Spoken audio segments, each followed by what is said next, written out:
was by myself hiking and I heard something. Usually if it's a deer or a bighorn sheep, they'll continue to make noise or I'll see them. I never saw what made the noise, and it was just like one noise. And to me, it was probably a mountain lion. But I kept hiking and had my poles out ready to go in case, and kept turning in circles and again, like, I'm looking for you, I know you're there. My favorite thing to shoot is animals. I have an affinity for animals, especially the little furry guys. Each one has their own little personality. I've had some really cute interactions with different animals. My Pop Goes the Weasel picture, I spent about 10 minutes with this weasel.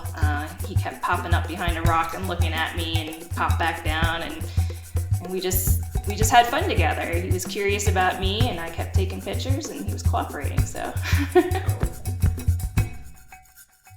So this is some of my equipment that I use. I don't take this backpacking. It's a little bit on the heavy side. It's probably about 25 pounds worth of equipment right here. I have my Nikon D850 with my 600 millimeter fixed f4 lens. And this is what allows me to get some of my wildlife that are definitely the ones that you don't want to get super close to, like my grizzly bears and my moose.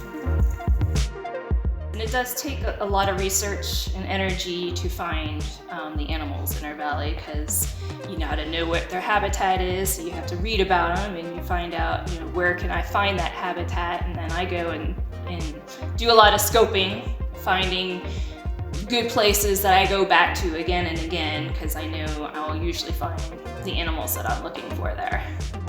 So yeah, one of my favorite experiences was when I went with a friend, and it was right after it snowed one night. It was a couple of inches, and we specifically said, we're going out and I want to find some moose.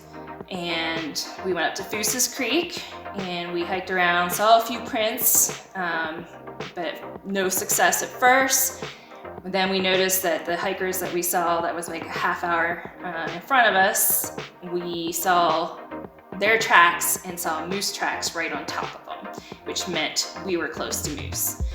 And we followed the moose prints into the woods looking for the moose, and we ran into two big bull moose and their mates. And we were close.